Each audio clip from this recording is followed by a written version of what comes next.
Братья и сестры, 5 стихий всегда было на Руси, 5 составных элементов. Не цельная она Русь, а из разнонаправленных векторов неизменно слагается. Не верьте тем, кто говорит, что Русь какая-то одна определенная, то лишь одно из 5 ее обличий.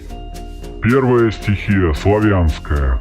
Стихия сия гармоничная, умиротворенная, ровная, как равнины здешние, спокойная, как реки тутошние, химически нейтральная традиция. Как на оси на центральной все остальные 4 стихии на ней мельницей крутятся, вращаются, на нее накладываются. Добрая стихия, не агрессивная, светлая, милая, непритязательная, мягкая, общинная, аморфная, коллективная. Она как перст большой, все 4 остальные укрепляет. Вторая стихия, скандинавская, варяжская.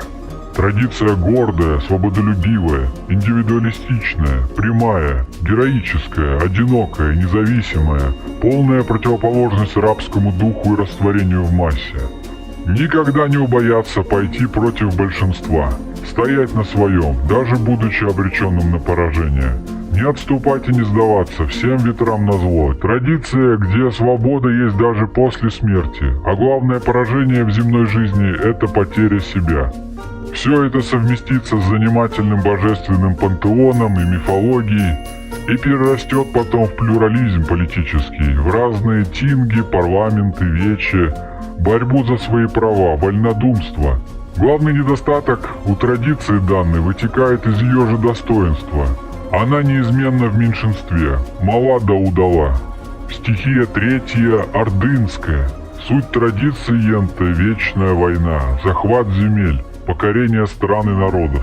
Больше оружия для Орды, больше трупов врагов Орды, больше захваченных городов-супостатов. Чем нас больше боятся, тем нас больше уважают. Традиция жесткая, беспощадная, агрессивная, кровавая, стальная, милитаристская, держащаяся на страхе и славе оружия. Главный закон на земле – это воинский устав. Ать-2. Желание во что бы то ни стало дойти до последнего моря, а всех, кто стоит на пути этого похода, завоевать. Но мы еще дойдем до Ганга, но мы еще умрем в боях, чтобы от Японии до Англии сияла родина моя.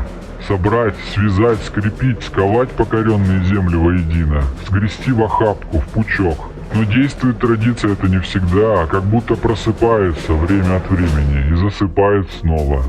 Четвертая стихия, византийская, уже более постоянная, стабильная, государственническая, деспотическая, тяжелая, коварная, мутная. Традиция самодержавия, кесарей, иерархии и начальствования над другими. Когда царь олицетворяет самого Бога на земле и надо ему соответствующе поклоняться.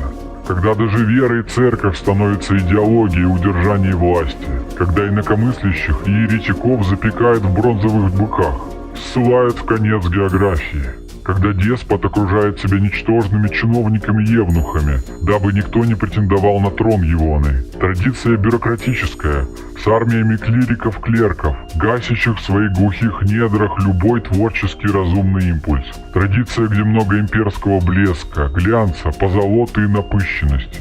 И, наконец, пятая стихия – дикое поле. Традиция необузданной, ничем не ограниченной воли, в смысле бескрайнего, безлимит беспредела. Кочевая традиция, пренебрежительная к постоянству, размеренности, к закону, жизни, труду. Традиция заунывной степной тоски по сияющему в небе абсолюту. Все или ничего, а ежели не все сразу, сейчас, мне, так и не доставайся же ты никому. Но и весьма поэтичная традиция, красивая, давшая нам множество поэтов-песенников и атаманов-бунтарей, буйных головушек да оторвышей. Анархическая традиция, разбойничья, отчаянная, лихая, неспровергающая все и вся, живущая одним днем. Так что, братья и сестры, остановитесь и помыслите над этими 5 элементами Руси. Вспомните все их исторические примеры и сочетования различные, проявления в людях и в событиях, и сразу многое вам ясным станет.